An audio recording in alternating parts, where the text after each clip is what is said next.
So, as I mentioned last week, the UFC was off on the Easter weekend, but they're back again this weekend with what has just an absolutely incredible turn of events. So, the scheduled main event was supposed to be Darren Till versus Marvin Vettori in the middleweight division, a 5-round main event. And of course, then what happened was that Darren Till, he sustained some kind of injury. It sounds like maybe a collarbone. Which is just an absolutely nasty injury for a professional fighter to sustain. And so, of course, the UFC, they needed somebody to step into that main event. Marvin Vettori needed an opponent.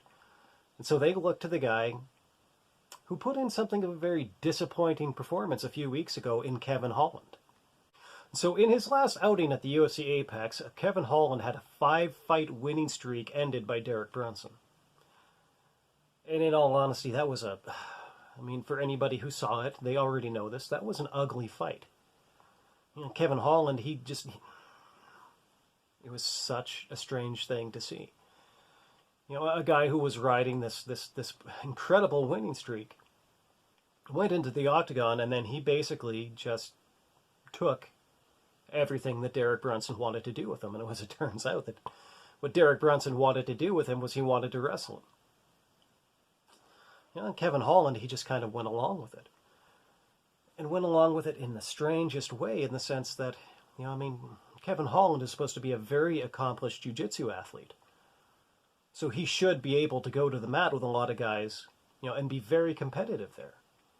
But against Derek Brunson, he was just like, all he wanted to do was sit there and talk to him. Which, a lot of the things that Kevin Holland says, in his big mouth persona, are very entertaining. But that's not the name of the game. Entertaining by talking is not the name of this game. It's the fight game. To be at risk of sounding a little bit too much like Jake Paul. It's the fight game. The name of the game is fighting. And Kevin Holland, he didn't do enough of it, and he let a 5-round main event completely slip out of his hands. And so there were a lot of things that was said about Kevin Holland after that defeat. There were a lot of criticisms made. Some were fair, some were unfair. Dana White said that he thought that Kevin Holland had some kind of a psychological breakdown. Watching that fight, in all honesty, I don't see that. But there were some criticisms of Kevin Holland that I thought very much rang true. And for me, the biggest one was that people sat there and they said that, he seems like he's just a little bit too comfortable with losing. And I think that was the story of the fight right there. Now, going into that fight, Kevin Holland had already previously said that he didn't really dwell on his losses. He didn't worry about being a fighter who wasn't undefeated, because so few fighters actually are. And I thought that was a very good attitude to have about that sort of thing. But what I didn't anticipate was that going into that fight with Derek Brunson, that wasn't even really just like a fight-to-fight attitude that he had. I think that he showed us in that fight with Derek Brunson that was literally a round-to-round attitude. Go into the cage, lose a round, doesn't even go back and talk to his coaching staff. He's sitting there talking to Khabib Nurmagomedov. Just as an aside, was apparently sitting there streaming the main event on Instagram from his cell phone while he was sitting right beside Dana White. That is just... Oh, that is so hilarious. But anyway. So he's in between rounds, and he has very clearly lost that first round. He could have had his moments in it, but pretty much what he did was he came out in that first round, and it was almost like it was like he slipped on a banana peel. And then once Brunson had him on his back, he just jumped on him and just kind of held him there while he kind of, jawed at him the whole time. But instead of talking to his coaching staff when he goes back to his corner, he starts talking to Khabib. And he's like, "Oh, hey, Khabib, do you have any advice for me?" And Khabib's sitting there and he's telling him a bunch of stuff. But, here's the thing. Is that as accomplished a fighter as Khabib Nurmagomedov is, he's not a middleweight fighter. He never fought a single round at middleweight. He was the lightweight champion of the world at retirement, and he never fought outside of that division. Probably not the ideal guy to go looking for advice on a fight at middleweight, but I digress. So then he goes back out for round 2, and he has his moments pretty early in that round. As a matter of fact, at one point, he almost knocks Derek Brunson out. But he doesn't really, he doesn't get the KO. He gets on his back again. Brunson gets on him, pretty much holds him there, and he talks to him for the whole round. A guy who's supposed to be notorious for actually his ability to strike from the bottom in a wrestling exchange, and he just sits there and talks. So now he's lost 2 rounds. He goes back to the corner. Nothing. Doesn't seem to be bothered.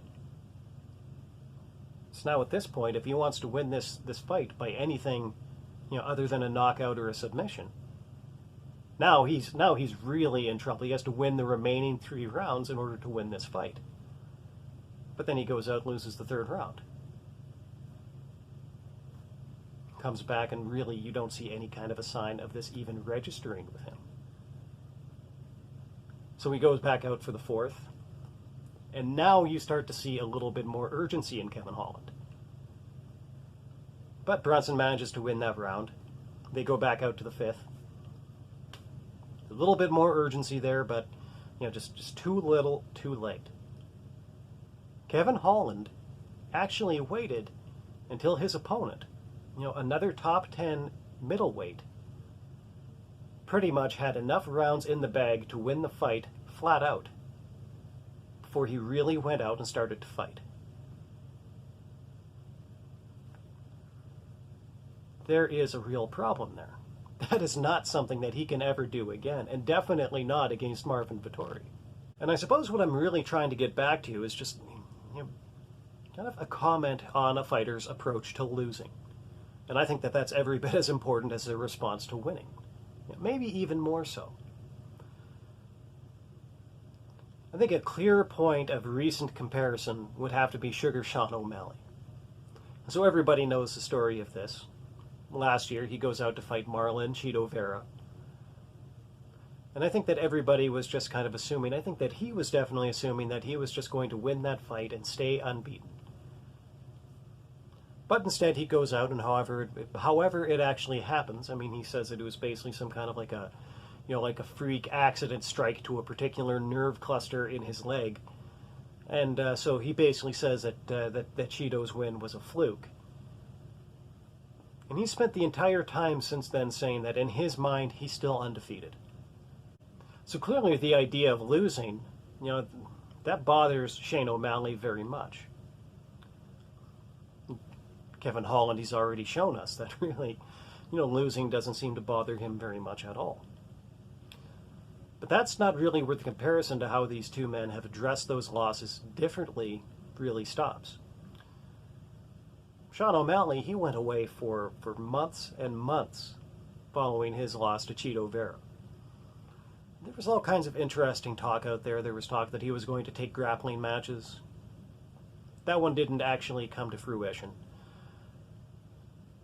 There was talk that he had been seen at wrestling meets working on his grappling.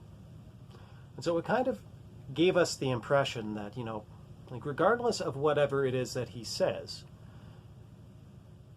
Sean O'Malley, he's taken this loss to heart. And he's going to go away and he's going to try to learn something from it. And when he comes back, he's going to be a little bit different. And so just last month, he did finally come back. And actually what Sugar Sean O'Malley showed us was that, in fact, no, losing that one fight doesn't seem to have changed him at all. He was very dominant in his victory in that particular fight.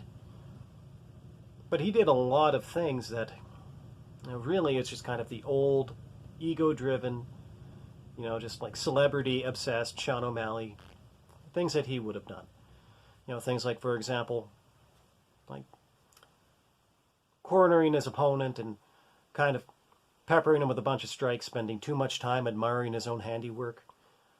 At one particular point, he knocked down his opponent and then walked away as if he thought that that was going to be just a walk-off knockout. And of course, that turned out to not be the case. And so O'Malley takes an L, goes away for a few months. You think that by the time that he comes back that he's going to be a different fighter, but nope, turns out, nope. Just the same old Sugar Shane O'Malley. Kevin Holland, he's responded to his loss to Derek Brunson in a very different way. Yep. Approximately 1 month later, he is right back in it again in another 5-round main event with another top 10 middleweight. And so he's not spending a whole lot of time looking back, over his shoulder at this loss against Derek Brunson because, that's in the past. That's over. That's done with. He's focused on the next thing, which is great. But going into this fight, what we really need to see is we need to see a different Kevin Holland. And I don't think that there's even been enough time. There hasn't even really been any kind of time, to reasonably expect that Kevin Holland actually has changed as a fighter. It's been maybe 1 month. Probably even less than that. Maybe 3 weeks? So it's a bold move, and really, it's a risky move.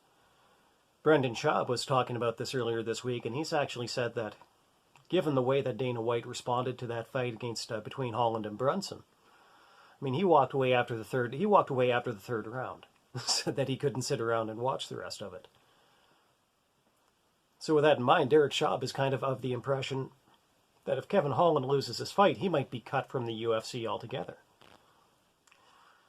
That does seem a little bit hasty to me, but then again, on the other hand, if Alistair Overeem could be cut after just one loss, it seems like maybe anybody could end up on the chopping block for any reason whatsoever.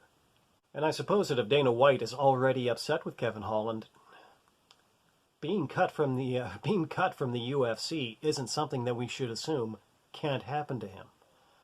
Kevin Holland does happen to be a fighter that personally I like very much. So when he steps into the octagon this weekend, if this is really something that's hanging over his head, I just hope that he's ready for it.